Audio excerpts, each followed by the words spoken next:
So I'm going to talk about, well, the importance of building better relationships between security professionals and developers in order to create more secure software, which is why we are here. So as I said, I'm Katherine Druckman. I've said that probably a few times already. I am an open source evangelist. It's who I am.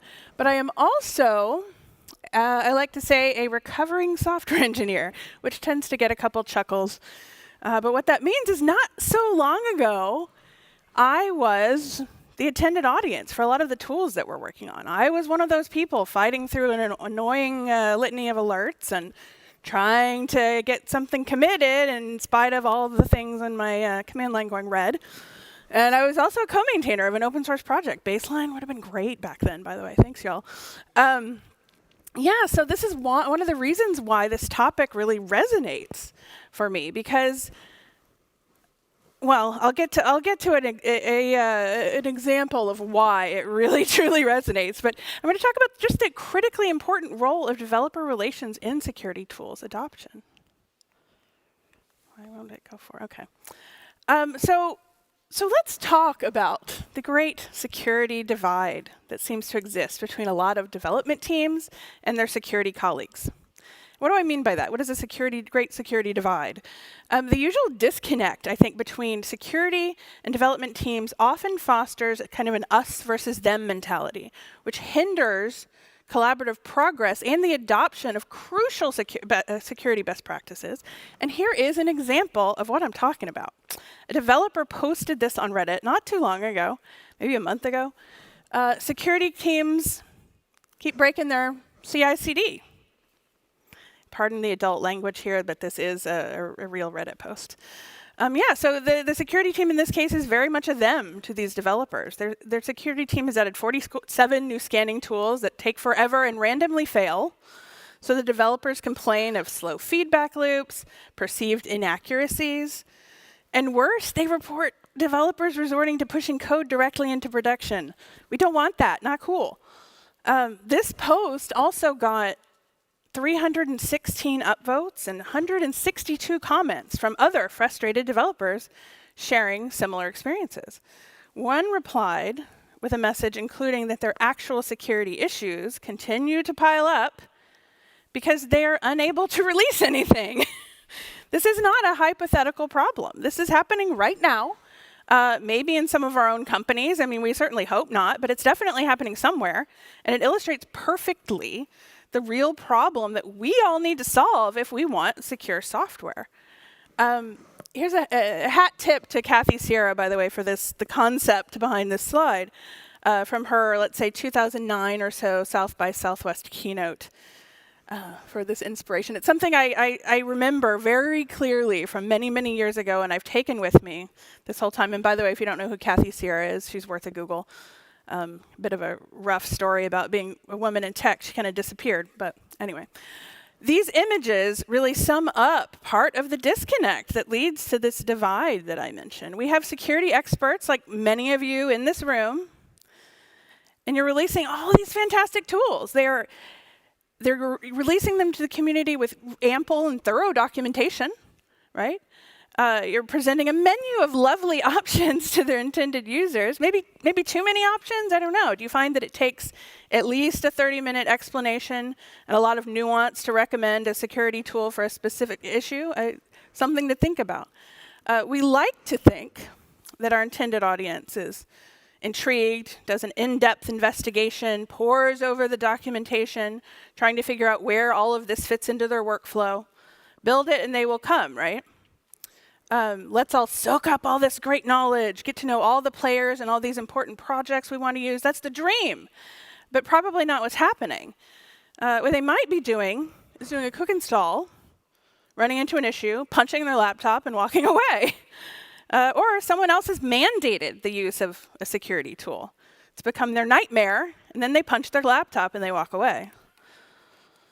We've solved so many technical problems. Now we need to solve the human ones, and those can be much more difficult. Given that the developer and security roles involved in creating secure software are a little bit out of sync, as we saw in that Reddit post, and we probably see in the wild, I'm sure you all have stories, this inevitably leads to frustration, then maybe some pushback, or worse, it's frustration that leads to bypassing the security tools altogether, pushing directly to production, which leads to less secure software, which is not why we're here. So how do we work to solve this? The answer, I think, is relationship building at large scale and at small scales, one-on-one, in mass. And that's what developer relations is about.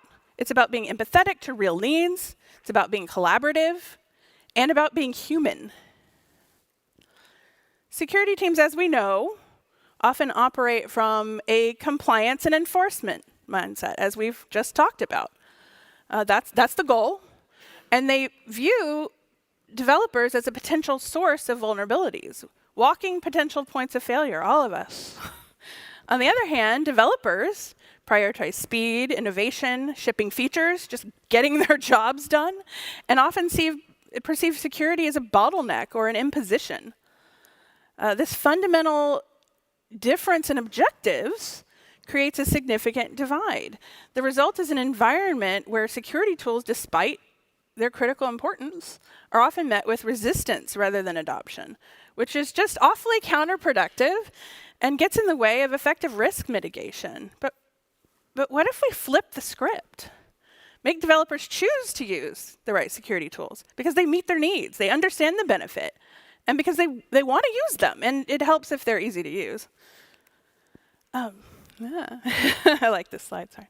For so many reasons, developer relations is not just a nice to have, but an essential function that helps enable effective collaboration and security across an organization. By fostering strong relationships and communication between developers, security teams, and security projects like those here under the OpenSSF, developer relations helps drive security best practices and solutions, hopefully, that are practical and sustainable. Basically, if the neon security nerds could just make friends with the developers in this surreal and colorful landscape, developers wouldn't have to rant on Reddit anymore. So how do we actually accomplish this, right? It sounds great in theory. We hear meet developers where they are a lot. What that means is reaching them in their native environments, reach them actually where they are, where they're doing their work.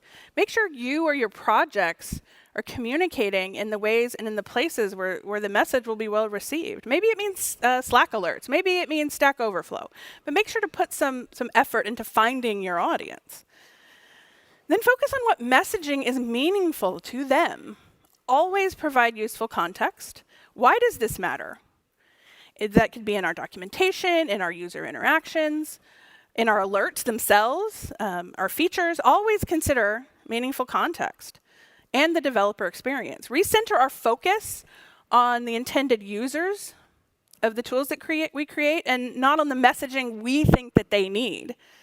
And then building on the above, tone matters, I think, just as much. Security messaging can sometimes have a bit of a policing tone, but focus on sincerely being helpful and creating a partnership, and the intended outcome is more likely to be successful.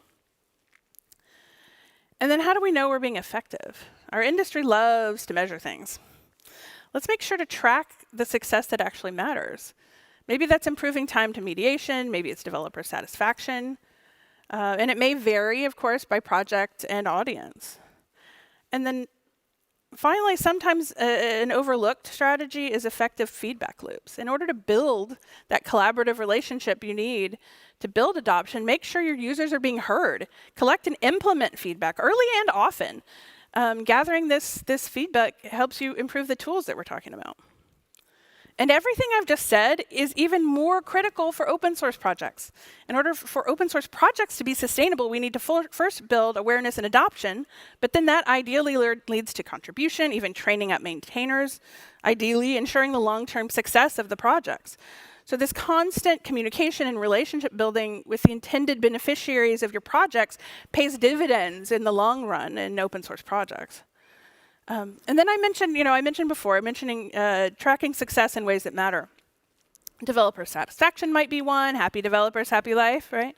If you meet the needs of people your tools are created to help, they become your loyal advocates who will evangelize your projects for you. And then assessing the depth and value of interactions might be another measurement, types of questions asked, community type stuff.